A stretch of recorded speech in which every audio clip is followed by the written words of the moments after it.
Hello and welcome to the Trampled Back Podcast, episode 82. I'm Gary Black and joining me as always is Chris Conroy. Hello. And John Walker. Hello. Something feels different. It does, it feels very foamy. Very foamy. I'm not next to Gary either. There's a table between That was us. a contract stipulation. The news is that we've kind of tried to be more professional and we've stepped into premises. We've still to come up for a name. Like, Gary's been touting Trampleback Towers, but it just seems so... Trampleback Towers and Podcast Boulevard. I mean, is there... Do we go for something more gang huttish? I don't think it can be towers when it's on one level. Well, that's the funny joke. Right. That is a one-storey building. Trample Bungalow. There you go. Trample Bungalow. We will take suggestions. Yeah, let us know. So yeah, it's a bit of a difference from, I'm sure as you all knew, we'd been recording till now up until whoever had a bedroom spare. Yeah, and hopefully the sound quality and the fidelity is going to get a lot better and a lot easier to listen to, so that we can actually market this shit abroad. Yeah, and it means that we don't have to schedule our recording times around who's got a cat that needs that room more than us. Yeah. Actually, your cat actually was a big help with some of the sound engineering issues that we had. Whereas your cat's never helped. No. What we're saying is 100% cat-free Trampled Back. Yeah, some cats are better than others. Is that a Smith song? Some cats are better than others. Right, start the music. The intros are too long in this new studio.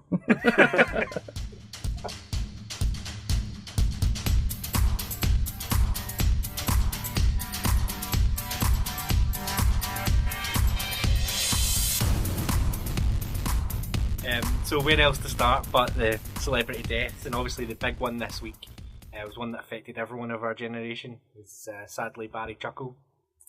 The small one. Is he the small one? Yeah, the small one with the ears. You said that, was he the to me or the to you one? Yeah, I just wanted validity that the joke everyone was posting was correct. Everybody's amazed as an original joke. Yeah, because I think if anyone just used that same original joke that nobody else copied and just said the same thing over and over, it'd been bad to find out that it was the wrong one. Because I didn't fact check it, I just assumed everyone had got it right. Was it always the same? Yeah, that was what I asked. Right. Barry Chuckle was not a big part of my childhood. But I'm thrilled that him and his brother and his other brother weren't involved in any of the dark nonsense that happened with child entertainers. Is this not normally when it comes out though? No, but there had been stories about him intervening in a Dave Lee Travis when that went to court. There was somebody who said that he actually stepped in when he seen things going a bit too far. The smaller Chuckle brother? Yeah. What was he? Were they actually? What was that? Their actual surnames? No, it was Barry. Right. I know this. Now I can't remember what it was. My partner pointed out during the week again. I couldn't remember. The other brother was always their boss. Oh, was he their actual brother as well? He's another brother. He's another brother as well. So part of the whole family dynasty. Yeah. Maybe he'll step in now. Desperately try to grow a moustache. 73 he was. Yeah. It's just timing. See that show? It's just timing. It's a show nobody would have ever seen now. Do you think they would make the Chuckle Brothers now? It was a BBC One show that would belong in BBC 79 now. You think so? Aye, it's terrible.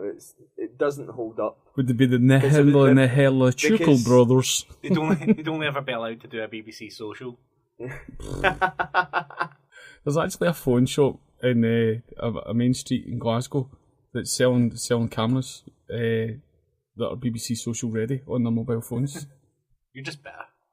About never been asked.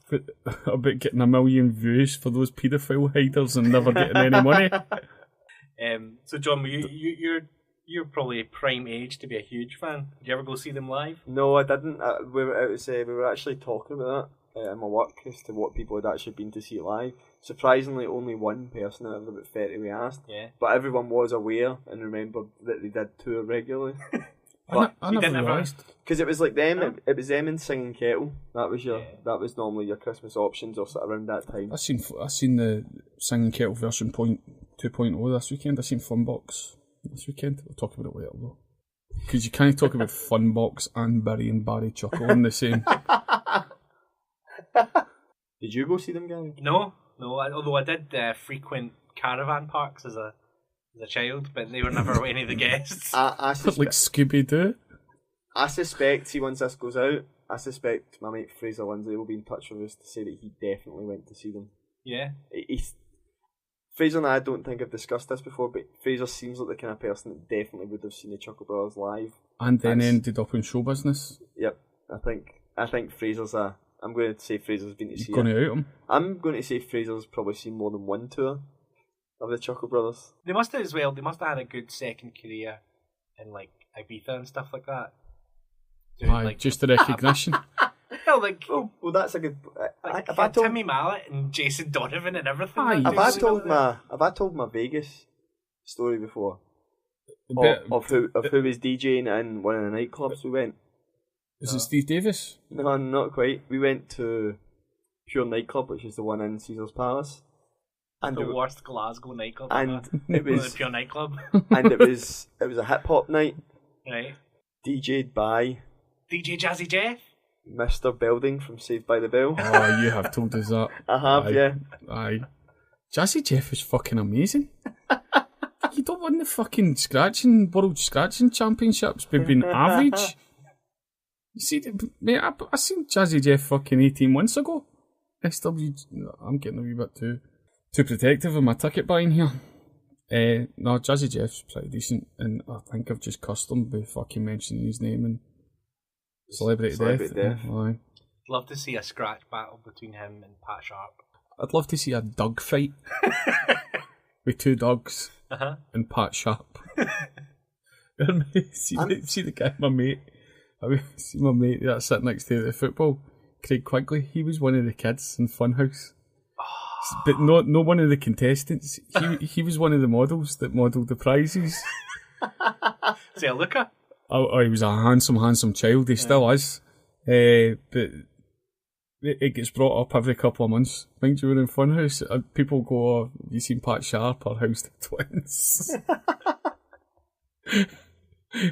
Quickly was like, see the way there's another guy for Blantyre done the on Wheel of Fortune, and there'd be some sewer rat using a hoover, and they go, "Oh, or you could win this magical hoover," and then it'd turn to be a guy hoovering with a hoover.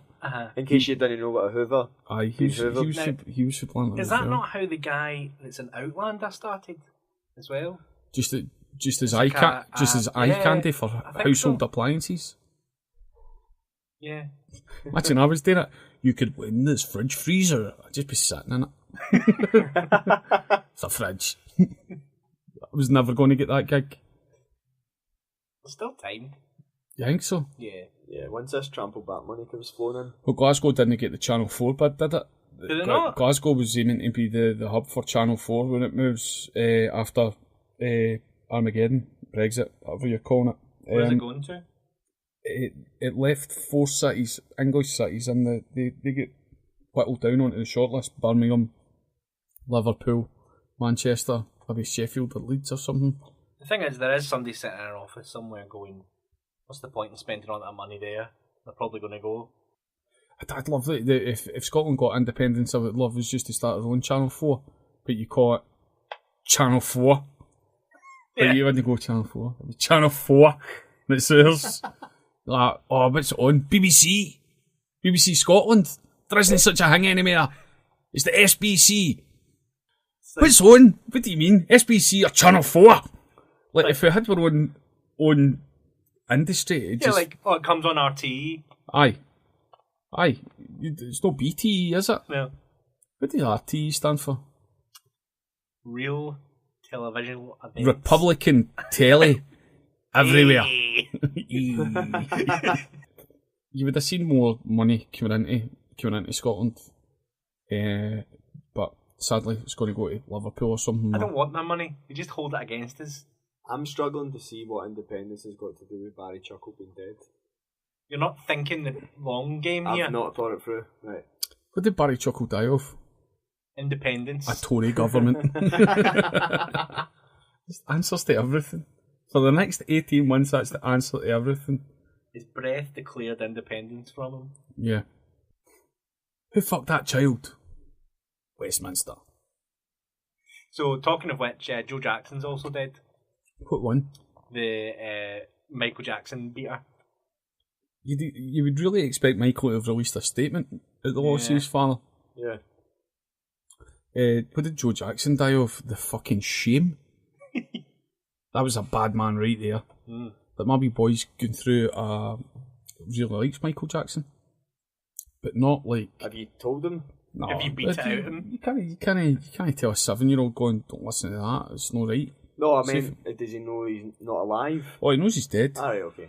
He knows he's dead, and it was something to That's do the with kind of Home thing- Alone. That's the kind of thing that I wouldn't know to tell my nephew or not, but I wouldn't want him to get too excited about something, thinking... Well, what you going to do? How long do you keep up the charade? Do you buy tickets for his Christmas? Don't know. But is that not it? Is it not the discussion about Santa not being real and Michael Jackson being dead? No, Santa's alive, and Michael Jackson will not be coming this Christmas. No, you need to be as honest within limits. You need to be as honest as possible. But the conversation I did have with him, do you know what period Charlie really likes of Michael Jackson is Bad and Beat It? Right. Even going far back as Thriller, he's not interested. Black and White, he's not interested. It's that Bad album that he loves. He just likes the one album. Aye, can you put Bad on? And what I'd done, I thought, see if he likes this, I fucking love Rocky Robin, ABC. You know, or the Jackson 5 hits. He's like, nah, I'm not really into that. Put Bad on again. Then you try and go, right, this is Earth Song, and then and then I've shown him some YouTube videos, and I'm going, why does he look so different?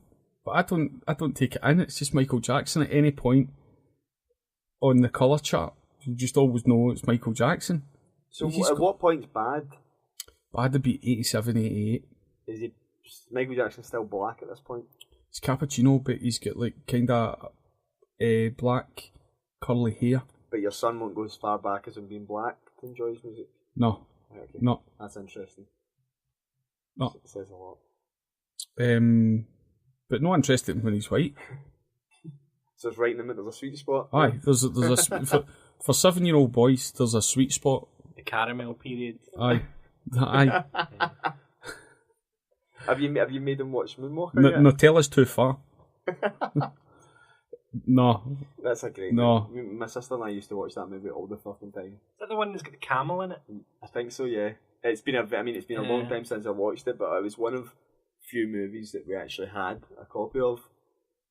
Like, aye, when it was VHS tapes. It wasn't. We were not a blessed family growing up, so it was like that was one of the films we had, and if you had control of the TV, that was the film that was going on. So I just really like. I'm not even sure if it's the backing musicians that he likes on that, but you go back. I mean, some of the Jackson 5 stuff's absolutely jaw-droppingly good. It's not as good as the Chuckle Brothers live at Blackpool, but... Could you not get him into Off the Wall and sit him with a glass jar and a spoon? You can do the percussion along with it. Imagine what he could have done with 5 talented children, though. What a band. Yeah. You're joking? The Jacksons were fucking amazing. Aye, well, only one of them really did it. So. So I had to have this conversation. With him going, Beals, right? well, why did he want to change his skin colour? I says, because his dad really, really fucked him up. Made him perform and he never get comfortable in his own skin. I reckon there'll be a lot of Jackson children taking turns and dancing in that man's grave. Well, there was like rumours of all sorts of hormone blockers as well that were used. That was why he kept his fucking really high-pitched voice. That was a conspiracy that went around from the doctor that pronounced him dead. Did you ever see, like, there was a video released during the run-up to his London gigs where he was talking in between songs? Is this when he sounds pure dark? Yeah, it's insane. Just like, ho ho ho ho. What's the Frankie Boyle bit in it? Michael Jackson's Children's Hospital. When he's doing that, it's the creepiest thing Frankie Boyle's ever done on stage. It's 5 minutes of him doing that. but his voice does. He talks about being the demon that left his body when he was dying, and it does sound very. How many famous Jacksons still alive can you name now? LaToya, Janet, Tito, Jermaine. Jermaine's a cracker. I could have named you Jermaine and Janet, but Jermaine only because he was on Big Brother. Taj. Is that us getting Tito, into? Is that us getting into one of their kids? Tito Jr. T3. Paris, Prince. No, they don't count. Oh, they don't count. They're Prince Harry's. Little Prince Harry children. I think I'm out. Donor kids. I think I'm out. That's me done. LaToya's also not really alive. I've had a really bad habit at everybody that I've ever worked with called Jackson, calling them Action Jackson. Just to try and get a bit of, oh, there's Action Jackson, what's happening? Just because the rhyming's amazing. If you see if you work with MD called Jackson, get in there, Action Jackson. Do we know what he died of? Old age, I think. Tory government. Tell your friends. Someone else who clearly died of the Tory government was snowboarder Ellie Suter. Yeah. Which is just a fucking depressing story. Had an 18-year-old snowboarder with her whole life ahead of her, couldn't take the pressure because her father said that she just didn't want to let MD down. She missed a plane. Didn't want to let MD down. She missed a plane? Yeah, he go for a competition. Missed a plane to hook up with the team. Come back, was so sad, fucking killed herself. How horrible is that? That's pressure. You don't get that sort of pressure, John. What the fuck are they doing to kids? Snowboard faster! Catch the plane! You're fucking shite! Don't even take the thing off. Go to your bed with your snowboard on. I don't like team camp. Can't get up the stairs. Fucking how sad. Just mind blowing. Just how you'd have no other way going. Do you know what? I know for a fact if that was me, I don't like snowboarding anymore. I like watching scouts. But it's like, you've said before about Victoria Pendleton. She fucking hated cycling. Right. She just loved winning. Right, that was the... Aye. Where did she get into? Horse racing? Yeah. I think that's stopped now. She was doing horse racing for a bit. See when shit like this happens, does it not make you have a kind of massive respect for footballers a wee bit? No. No, John, it doesn't. See like Neymar's a bad example because he's an arsehole, but see somebody who's like unanimously hated by probably 100 million people. Like who? Like Neymar. Like Neymar, right, okay. He doesn't care, he's shacked up with his sister. But that's kind not giving a fuck. But that's kind of my point, is there's like a respect there of going, I don't give a fuck if 100 million people hate me. That's probably what it was from that World Cup of Neymar. No, it's comparing humans with Tories, mate. It's two different things. There's less pressure on Neymar than there is on an 18-year-old he's surrounded by a bubble. See somebody that's had to turn up with carrying their own bag at a boarding gate and organise their own accommodation for tournaments and things like that and championships. There's a lot of pressure on the parents in minority sports, whereas footballers, see if Neymar turned up 2 days late, nobody's going to go, you're fucking late, you wee prick, and your hair's a midden. Nobody's going to say that to him. Because maybe not now. Because they'll go, well, do you know what, I'm going to take my makeup business elsewhere, I'm going to work for Revlon. Maybe not now, but I think you're forgetting where he comes from. How long was he in the favela? Fucking minimal time. Probably till he was 15. That was when he got snapped up. Minimal time in the favela. I bet he was in the best favela as well. Aye. Never even been to a shanty. Neymar's mum had a floor. All the other favelas were built on top of hers. Aye. I don't think you can compare Neymar and somebody in a minority sport. I don't know if you think the Women's World Cup for hockey was last week. Right. And the Irish team had to fund their own way to it because nobody would support them. Yeah. And they finished second. Aye. And they were interviewing one of the women on the radio, and she was saying she She was a lawyer and she gave up her job. Aye. Because she believed that they had a chance. But I tell you what, it's a lot fucking easier for a lawyer to do it than somebody that's filleting chicken. Do you know what I mean? I just packed in my job at KFC and I fucking loved the chicken factory. Giblets, legs, thighs, neck, feet, heads. Chickens, I loved them. But I loved hockey more. How many women are on the Irish hockey team? The requisite number to... How many's that? I'd say you take a squad of 15 to 20. 50. You only need 6 of them on Love Island and you're getting 50 grand. But this sounds... But see how you can spin the story? You go, I have no sympathy for 15 to 20 Irish lawyers that fucked off to play hockey for a month.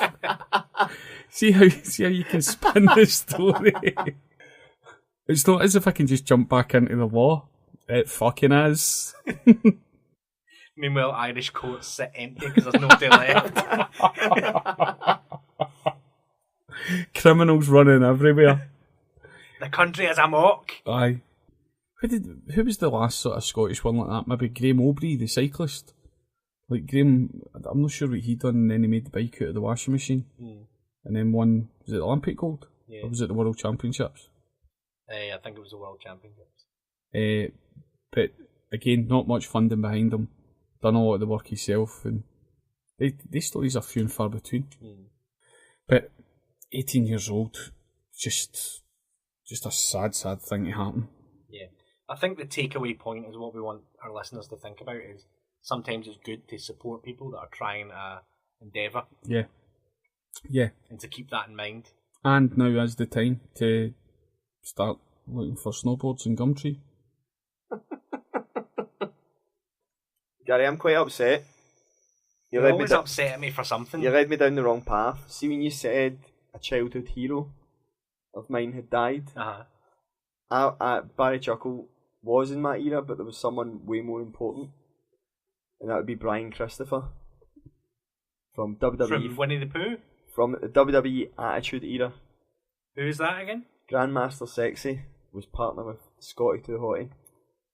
They were probably the most. They were probably the most fun tag team partnership. That was the ones that were done up like as if they were like members of NSYNC or something. Yes, exactly. 48 weeks of the year we could do a dead wrestler. Shock as wrestler dies. Yep. So they were the most fun tag team partnership ever. Kickstarter for a memorial. We want to build a big memorial for a wrestler that survived. He never planned that far to retire. What was his finishing move? His was it was like a combined finisher move. So Scotty Too Hottie would do the worm, right, which was like a chop thing, and then Brian Christopher the dance move, the worm. Yeah, and he got up in the elbow, and then Brian Christopher would leg drop, I believe. Try to remember now. It's been like what 20. Fucking hell, that'd be like 20 years ago. Fucking hell. Somebody on social media, I think it was David Bratchpiece, shared... was it David Bratchpiece? He shares a lot of stuff that's good, coming up to the anniversaries. That was 22 years ago that the Attitude Era computer game was released. Really? Yeah. Those were the good times. Yeah. Summer spent indoors. Those games, they were where they were at that time. But I remember that game, you could bleed from your spine. See, because they just accepted that. See, that point, that was when they were like, everyone was bleeding in matches. That was a chair shot. People were just cutting themselves. So they had to put it in the game. But they obviously just went, right, blood will appear where people kick hard enough. And it just used to randomly have blood like from your spine. You didn't get that in Toe Jam and Earl.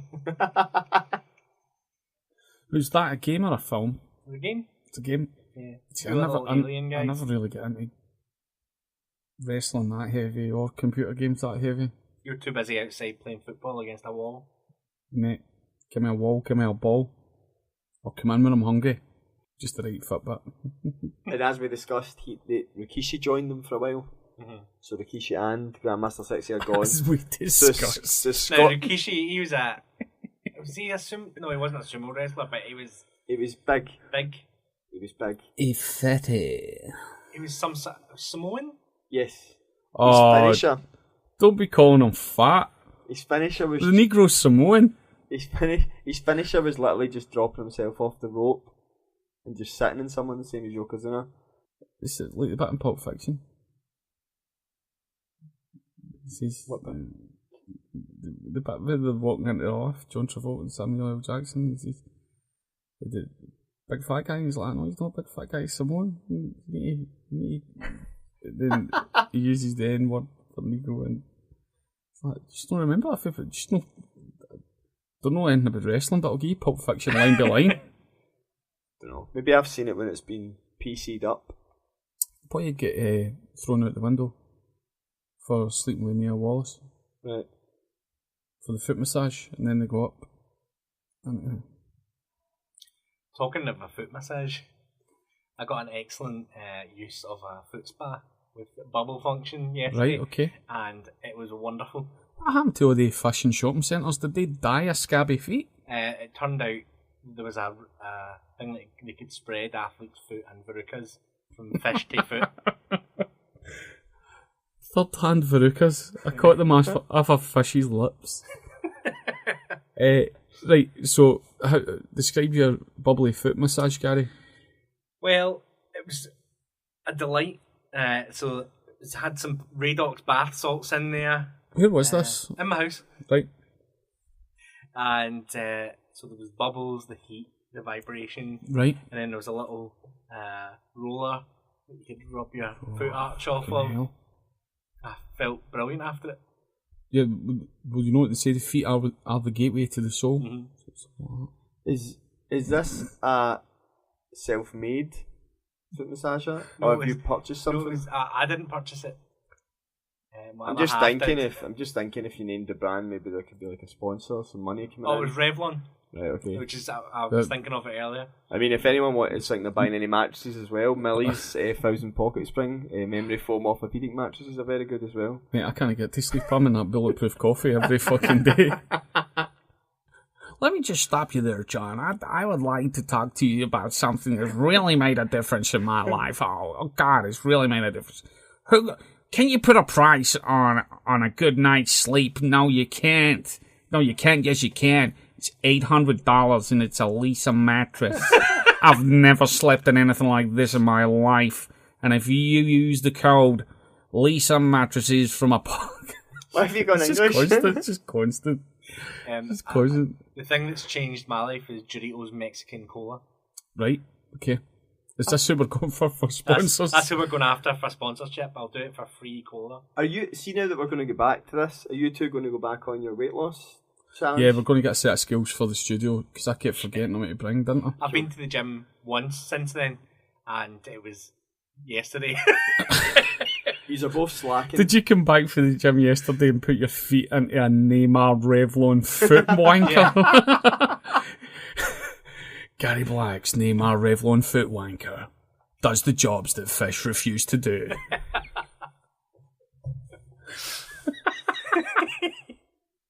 I've really hurt my back. I bet you Neymar's got one for each foot.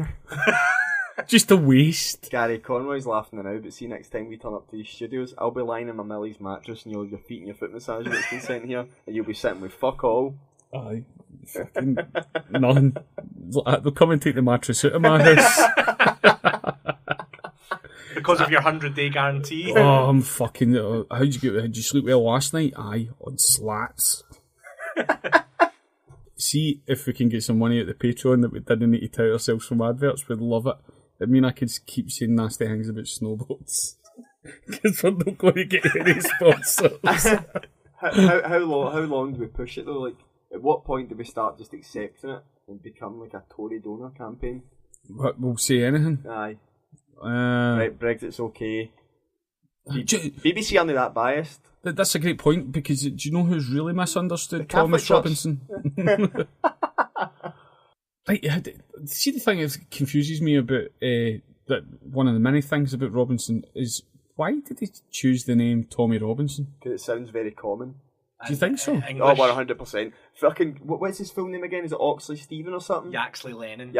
He's picked that to seem fucking common. Tommy Robinson sounds common as fuck. Do you think so? Aye.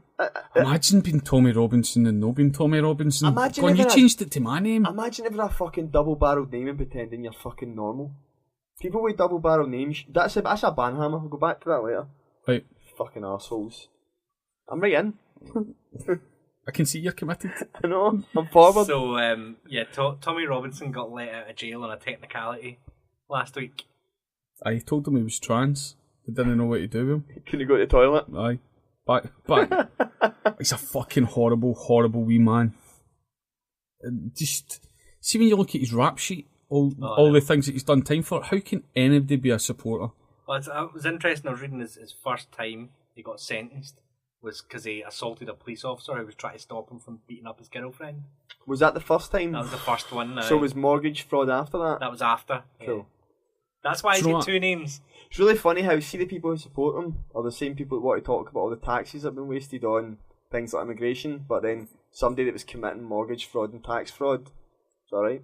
Good English tax fraud. Good English tax. Home-based, home nation tax Working fraud. class tax fraud. Her Majesty's Tommy Robinson. I'm. Do you know what's funny as well? I think, see, sometimes they try and make everyone seem humane, and it'll work a lot on me when I see these wee videos. He's the first person I think I've ever seen coming home to his children and thinking, fuck you. Do you know how to avoid not missing your children? Don't break the law. Don't go to jail. That's how most people avoid not being away for their kids. How much would it be to print t-shirts that say, Free Tommy Robinson, jail Yaxley Lennon? Are you charging by letter? Aye, jail Tommy Robinson. See all that Free Tommy Robinson shit, not jail him.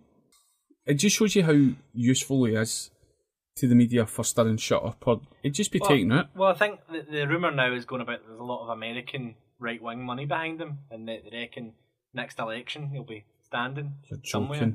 No. But then the issue you've got to see it's people go on about him because he's maybe get 400,000 people or something like that follow him, right? They are spread over a 69 million population. That's the reality. So see if he sat anywhere, it'd have to be very strategic, and he wouldn't do anything. He'll be looting. Bradford. So that's what I'm saying. Be somewhere with a high. So see, everyone's freaking out about the 400,000 or 500,000 people that follow him.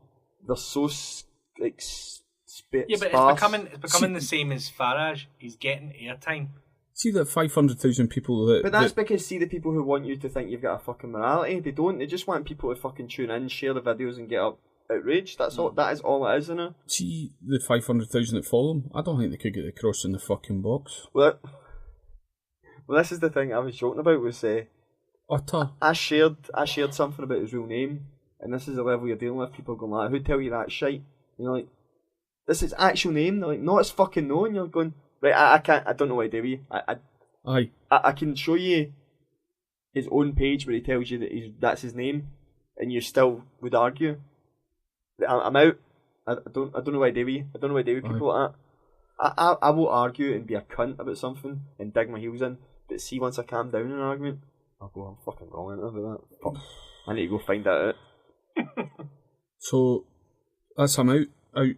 Well, no, that's him out temporarily till it goes back to court. Until he does something else. Somebody just posted his bail, didn't he? So he's on probation. No? Yeah. Essentially, what happened was that they're saying that the judge that sentenced him didn't give him a fair trial and did something wrong in the procedure and shouldn't have sent him to prison without doing something else. But is this not like I can't believe I'm doing this. It's like a Al Qaeda or Saddam Hussein arrest. He's not going to get a free trial because of how public he is. Yeah. So it's important. You'd have to fucking take him over to Australia and hope nobody'd heard of him. Here's the thing: what they tell him do what's happening is put a reporting block on it. Well, I found that try funny. And give him I found that funny. There was like his co-leader of his group did tweet saying won't be able to tweet for 4 hours because I'm going into the trial. And you're like, if only your man had done this, it wouldn't be a fucking problem. See what you mentioned there about the airtime and coverage that these people are getting is unreal. And I think the majority of people that are listening to this know it's a fucking idiot. I hate giving them. Do you know what I mean? It's annoying. But are we feeding it? No option. Well, us personally feeding it? Yeah. Yeah, probably. Right, no more Tommy Robinson. There has also been a lot of reports of a lot of the people that are going on news channels as experts on things like Brexit turn out to be American-funded lobbyists. Yeah, the whole thing's... It stinks. Can I just say one thing? on this fucking Brexit thing, I don't know how depth we're going to get into this, right? See, the person I've heard make most sense of Brexit was Danny Dyer. Because he said nobody knows what fucking Brexit is. Aye. And everyone was mocking him because he sounded like a fucking moron. He was being honest. I don't think they were mocking him. I think a lot of people were, because he was just fucking going, nobody fucking knows what fucking Brexit means, just because he sounded like an idiot. But there's these experts coming on and saying X, Y and Z. I've said this before. For some, it won't happen now because we know where we are a bit more. But see, 6 months ago, I was saying none of us actually know if Brexit's going to be better or worse. Because if we worse, well, we know that now. Yeah, we knew at the time. No, they could have literally caved and went, right, well, we want X, Y and Z, but we're going to give you X, A, B, C, and it worked out. Well, that'll be alright. It's never been clear what the offer was. But we're not getting anything. No. See if we could just call it saying that, and see if you'd like to argue about this. I'm not available. Anybody that voted to leave done so because they're mildly racist. Anybody that voted, if you're listening to this thinking those weren't my reasons and you'd like to argue about it, I'm unavailable. It's because you're mildly racist. And probably a farmer. No, there was inner city racists as well. Fishermen out in the boat. Where I said and, I should have said or. You just imagine fishermen out in the fucking north coast of Scotland going, they're already handy with boats. Imagine they get nets. Were farmers and fishermen having such a hard time? I'm genuinely asking. Like, were they earning less and less money, that there was a big issue? But it's supermarkets that are squeezing them. Yeah. But the EU was bailing them out. So the solution's actually going to your corner shop? See the fishermen. See the fishermen in the areas and the quotas that they could lift were all defined by the EU. So if the UK comes out of the EU, they can just take many fish they want. Do what they fucking like. But they're not going to be able to because the government will say... That's how it was sold to them. Plus black people. What will happen is the government will say, right, EU, we want access to pass our money without transaction fees, and we'll give you fishery rights. Right. And the fishermen will lose their shit. But they were told that's exactly what would happen. They can't say they didn't know. But then it probably just depends on what they read, or what they heard, or what they decided to hear. Or if they were out at sea so long that they missed all the debate. I've been seeing little parts of the Macron report sneak out the past couple of weeks, saying that Scotland would have an embarrassment of riches that's never been published. Yeah. The Macron report was like a... Let's get this podcast for a start. The Macron report was a government report done in the 70s, was it? No, I don't think it was as long as that, mate. Was it not? No. It basically showed how much money Scotland had in mineral wealth, and it was classified and it says in it, we can't let this information get out. The stupid fucking jocks cannot hear this, or they will leave us to fucking burn with these racists. Pretty much. We won't though. Actually, I voted leave because I think we should be able to stand in a... Brussels shouldn't tell us what to do. You fucking racist arsehole. Benty bananas. But Boris Johnson, have we done one since Boris Johnson left? No, we haven't. Fucking... Talking about something else, it's just the same merry-go-round, isn't it? Do you think once we get even more popular than we already are, I could do like a Sacha Baron Cohen style undercover sting on Tommy Robinson? By sting, do you mean assassination? If I get close enough, we can see, but I'd rather embarrass him. You do have a look and an attitude and a personality which would make you easily assimilate into his group. Staunch Rangers fan. Yeah. The same people. All I could say is I voted yes to independence 2014, but then I seen Tommy Robinson and changed my mind, and the union has to stand, and we need to leave for Brexit, and that was why Tommy Robinson's the reason I changed my vote. Yeah, I think any scan of your Twitter feed will go, oh, he's one of us, no bother. See the people that are funding Tommy Robinson is the same people that have just funded that Croatian fullback that you have bought.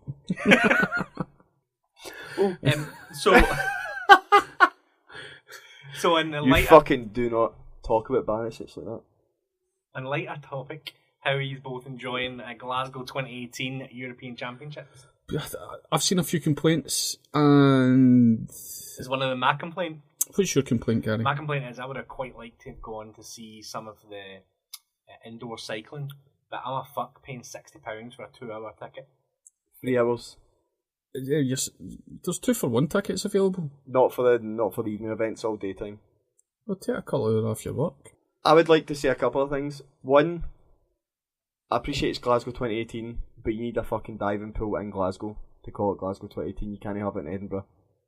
You can't have the golf out miles outside of fucking Glasgow and all. They could have had the golf at Loch Lomond. However, I went to the track cycling on Friday night. So Lace was volunteering, and that's where she was based. Sir Chris Hoy Velodrome. Why is Chris Hoy in George Square? I watched the cycling on Sunday. And Chris Hoy... He's now in his own place. See if the building's named after you. Why are you not in there eating steak baguettes and getting blowjobs? Well, it's because they wanted him to be there to meet all the kind of people who weren't paying to go to the event, to try and convince people that they should. Of course, I'm going to be in the Me Arena. No, we're going to... My arena. We're going to have United Clare Baldy in George Square. Well, there's nice steak and blowjobs there, is there? Jenky's just such a die-hard Rangers fan that he just won't go over that area. Chris Hoy? Is it? No, he's not. No? No, he just loves cycling.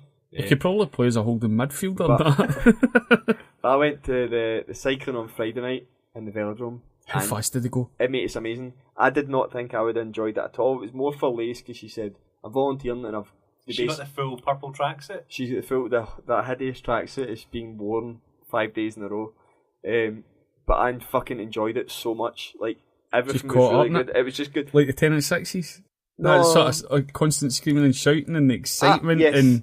See, like a school disco where your face is sweating and you're just so excited. Aye, the team sprints was the ones that I seen, and it was just fucking brilliant. I honestly thought, I was like, this is going to be shite. The only thing that bothered me was the Velodrome has to have a temperature of like 38 degrees. Yeah. What is temperature?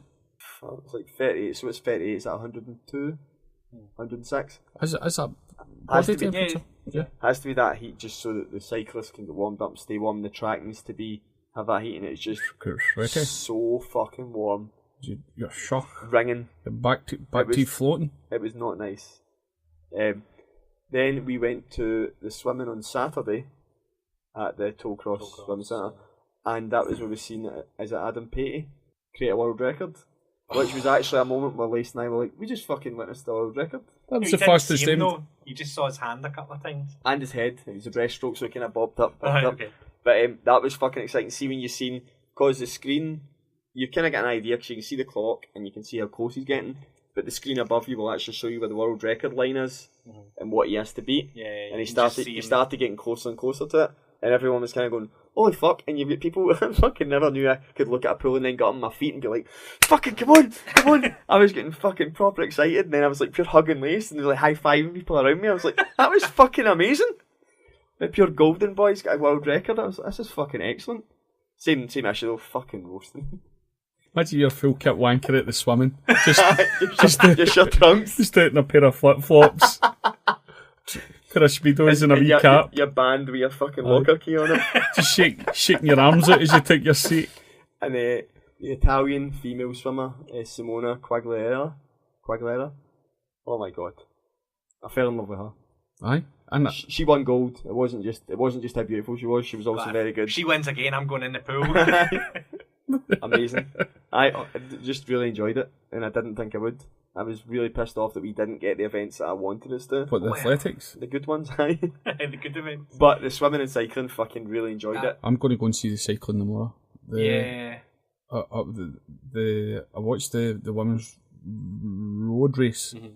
The road race is the shorter circuit. I watched that. Brilliant. See, just to see places you know. Yeah. On the telly. Well, I seen my mate Rusty works for Glasgow City Council on the roads. Yeah. So he's been part of the project of closing them all off. And he was on the start. You see him on the TV at the starting. Aye. Because it's his whole project. And it's like, yeah, fucking everyone in their group chat in the football. Just text them. I'm like, look at fucking Nicky with your clipboard. Did you see the guy that walked out in front of the cyclists just by the stand? No. Just the leading three come out and they go to make an attack. And they try to take their photo? I don't know if he was trying to take a photo or he just wandered out into the road. I don't know if I've spoken about this in the podcast. Did I tell you how Ralph got me into the cycling this year? No, he's not. He got me into the Giro d'Italia in May, and then I was obsessed with the Tour de France for the whole of July. Like, built my whole days around it. ITV4 have a highlights package, 7 o'clock to 8 o'clock, and the standard of journalism in it is unbelievable. Just amazing. So there's a lot of the guys I watched during the tour on tomorrow and on Sunday. Thomas, that won it, he's on Sunday. There's this wee Slovakian guy called Peter Sagan. He's fucking amazing.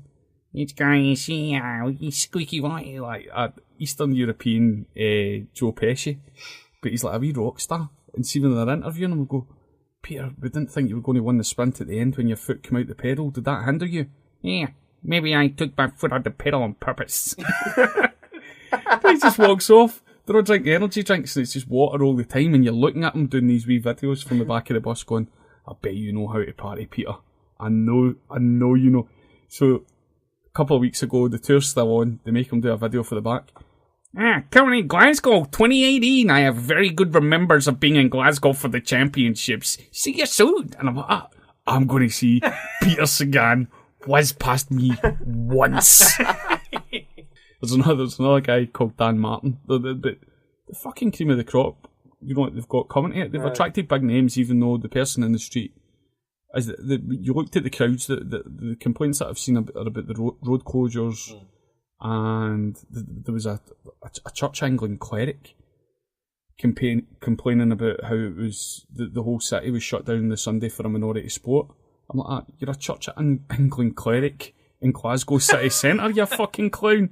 That's a minority sport. I mean, your numbers weren't down because there was a couple of people who wasn't past. It's because nobody cares, mate. I know. They're doing the open water swimming in Balloch as well next weekend. You going to go? I might go have a wee. Well, I'm going to be here with you guys, but I might go and see a wee bit of it. It's just that attitude. See what you're saying? I was a wee bit pissed off with a couple of the closures because it just was carnage. Because a lot of cars were thinking it was only one wee bit that was closed, and they were going through them. Yeah. So I was getting loads of cars. I'm crossing the road knowing I can cross as a passenger safely. And they were still driving, tooting the horn. I go, mate, this is fucking dead end. Aye. What are you doing? And it just gets everyone a wee bit amped up. But see if you've got a fucking... I know it's not the Olympics, right? See if you've got a fucking event on your doorstep. Fucking enjoy it and go see something. Don't fucking moan about it. See next Sunday, Geraint Thomas and Mark Cavendish past that door. 30 metres for that door next Sunday. They're going past there next week at 3 o'clock. So that's... And we're going to be there. I'll be fucking... Mate, I'll tell you how to get parked. Video. I'll tell you how to get parked. I think this is the first time they've done it. They've basically combined a load of sports championships into one bigger event. It seems quite. I mean, it's a shame. It is a shame. The athletics are in Berlin. I tell you what, I've watched fuck all of the athletics. Has it started yet? Aye, son. Oh, is it? Aye, it's running in tandem. I've watched nothing yet. No. Because that's what I'm saying. I was even on Sunday morning. I got up and I was watching the swimming, the cycling, just flying between the two. Yeah. Until the Rangers game came, I was just enjoying it, just going, this is... Get to see a bit of sport. I can watch this, and it's like watching Wimbledon or like watching the Masters in golf or the Ryder Cup. Yeah, it's something I'll not watch year round, but I fucking thoroughly enjoy the sports for the 2 weeks they're on. It's the same, like I've not watched a game of squash since I went to the Commonwealth Games, but I had a great day doing it. Do you know what just worries me sometimes? Is see when I sound like I'm being positive more than other people. It worries me about other people. Oh, don't worry about it. Right, cool. Yeah, that's fine. See, the older you get, you need to be passionate about new things. Things you don't hate as well. See my mates, I'd fucking buy tickets for bands that haven't released anything in 20 years. I do that though as well. But you still listen to new stuff. Yes. That's a new thing. That's something I've only started doing consciously again though. Because I consciously stopped doing it because of how many gigs I was going to.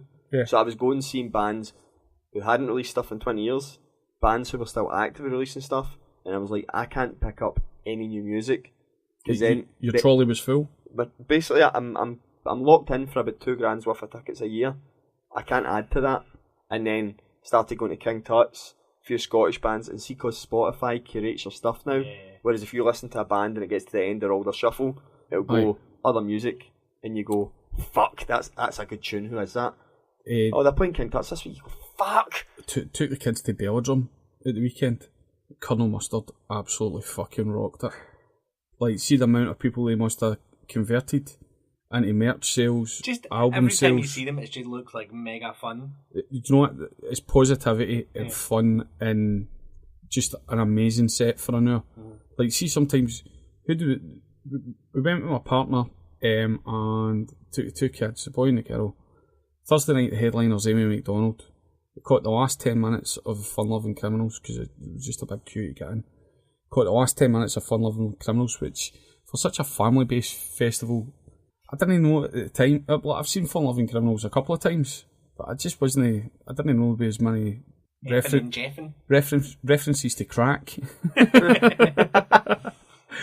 And motherfuckers, step motherfuckers, as Pornhub is currently pushing. And then Amy McDonald came on. The wee girl, my partner, loved it. My son, I was thrilled with him, told me how bored he was 20 tunes in. Next night, the girl, Ruby, my wee girl, her pick is going to see Paloma Faith. I'm like, this festival isn't about me. If she wants to go and see Paloma Faith, we'll go and see it, the costume changes. 20 minutes in, she's like, this is boring, do you want to go and do something else? Just didn't play the festival card, come out, play the hats, win some new fans, sell some merch, Colonel Mustard the next day, fucking party. Then I think the headline on Saturday night was Primal Scream. Bobby Gillespie's just a fucking man. That's just what a rock star looks like. You need to listen to something new or something a bit different. I dipped into a few tents and looked at a few different things. Some stuff's alright, some stuff's fucking gammon. So, anything else interesting happen at the festival? Yeah, my partner, we went for the green yellow camping option, which was family or quiet. So quiet's absolutely full. Do you remember 5 years ago? Aye, wandering about. Me and Conroy, everyone was shut at 12:05. Me and Conroy get back and get a couple of beers or ciders for the tent. Went to be wander, we'll go, there'll be a party kicking about. 2 eckies between 9. Badly planned it. Fucking, we wandered and we were like, this is a quiet area. And we were leaving just talking to each other, and we were getting told to shush by security guards that appeared to nowhere. Shh, this is a quiet area. Get in the way, buddy. So it really is a quiet area. Oh, and it fucking jumped up on top of that. You jumped up in those haystacks? No. There's a photo of you. Who was it taken by? Me, no, up in the haystacks. I thought, I'm going to climb up the top of the haystacks and jump off them. And as soon as I got to the top, the fucking steward came in, get down from there. And I could only do half the pike that I was intending on doing. It's a good festival though, Belgium. So, we walked right round the whole green area, and because we were later, because of the big queues, there was only one spot at the edge of a hill. Oh fuck! I've camped on a hill before. You know, it kind of makes you a wee bit seasick. You know, it kind of your feet being lower than your head, or the other way about, or you're rolling the other way. But fuck it, we've walked about. This is the best we're going to get. So go to see Amy McDonald, come back, put the kids into the tent, and we'll sit up for a drink. So it was about 5 to 1 in the morning. 5 to 1. And my partner went to get up, and two are saying, do you know what, this has worked out alright. I can't believe nobody else camped here. It's been really good. But on the camp chair that she was on, she was side on to the hill, and as she got up, she just went right over, left hand up in the air, dislocated her shoulder, and the noise that she made. So I could see the security gate for where we are, and I said, right, I'm going to need to go there, get them to phone the paramedics. She's dislocated her shoulder. So I said, I'll be back. Right, She's dislocated her shoulder before? Yeah, quite a few times. So I run over, and I ran over to this tent back and forth about 5 times, right? And every time I went, I clipped the same guy rope. And what happened was there was a wee camp fella in it, and every time his protests get slightly lower. So the first time I clipped it, he went, "Go away! Go away!" Next time, "Go away! Go away!" Yeah. Every time I clipped it, and I felt really bad. So if that fella's listening, I fucking really apologise. There was an emergency. She was on the ground for about a fucking hour, her head pointing down the hill, her feet higher, screaming about the pain in her shoulder. "Help! Help! I just want somebody to help me." People do not help crying women at festivals. No. There are 20 tents 15 feet away. So I go over and I'm saying to the guy, and these festivals just have people that are working for the weekend. They're not very good. Every time I went back over it to tell my story again, but the second time I went over, there was a woman there. She says, "Listen, I'll come and wait with your girlfriend while you wait here on the paramedics coming." Right, that'll work out. Ended up 40 minutes later. We've got 6 paramedics, 2 doctors and 2 security outside the tent. There's an ambulance 10 feet away with the lights whirling. Kids are still sleeping. They've whacked her onto the gas and air. She's hitting the gas and air really, really hard. And then all of a sudden the gas and air kicks in. And as they're trying to get her up, she says to me, "I can't believe you've set me up like this. I can't believe you've done this to me. 10 sets of eyes on you." Going, "You said she fell off the chair." Going, "She did fall off the chair. She thought she was indoors. She thought it was a Derren Brown social experiment." And they were all in on it, hooking up the gas and air. Oh, a fucking horrible experience. So where were John Gavin and Fenton when all this was going on? Oh, they weren't there yet. They weren't there till Friday. They weren't there till Friday. But so they put her in the ambulance. They're going to give her morphine, send her to the hospital in Inverness, try and click it back in there. The ambulance hit a pothole in the field, and the shoulder popped back into its socket. So they didn't give her the morphine. They just the shoulder popped back in by hitting a fucking pothole. They gave her the fucking weediest looking sling that you've ever seen, and she just came back to the tent about 3:30. So that was for about 2.5 hours, and I'm going through my head going, "Fuck, I'll need to get John Gavin to look after the kids." And then I'll take her down the road, and then I'll drive back up and get the kids on Sunday. Fucking going, it's about 16 hours drive. So she was an absolute trooper. Get through the whole weekend with Pink Gin. Pink Gin's cursed, by the way. I've had a few accidents in Pink Gin. But if you want to sponsor us, Gordon's, I'm sure we can make some money out of it. But she was an absolute trooper the whole weekend. Just stayed on the gin and Cocodamol, and we went to minor injuries on the way back. She made it, you know what, she had really good decision making. She said to them, she says, "What's going to happen if I go to Inverness?" She says, "Well, they're going to give you a X-ray and tell you to get a referral on Monday for your GP." She says, "I'm as well as staying and getting drunk and going home and sitting on the couch." And went, "We wouldn't tell you that, but aye." So be careful at festivals, kids, and never camp on a hill. Never camp on a hill. So the rest of the weekend went well though? Brilliant, amazing time, a lot of good photographs. Real good time, real good fun, real good family fun. Took the kids down the front with Ralph and his partner Laurie. Down there with John and his partner Stephanie. We were down there for ages, seen the whole Primal Scream. We walked back up to get Shannon and Billy Kirkwood and a few other people that were sitting a wee bit further back. John's talking to his kids, and somebody approaches John from the crowd. He says, "Are you John Gavin of the Trample Back podcast?" Fenton goes, "That's Chrissy fucking Conroy of the Trample Back podcast right there. It's Chrissy fucking Conroy right there." He says, "No, but John Gavin is on a podcast I listen to. It's called the Trample Back podcast." Fenton's going, "Aye, but that's Chrissy fucking Conroy right there." He's going, "No, but John's on a podcast that I listen to." And I'm like, "Listen, mates, if you want to go for a beer, we've got a new studio coming on this week. His name is either Gavin or Gareth. I said send us a wee message." I said send us a wee message. He's probably sent John Gavin a fucking message. Get in touch. We'll happily take you for a beer. Have you seen the BBC News today about obviously it's in Scotland, it's exam results day? Right.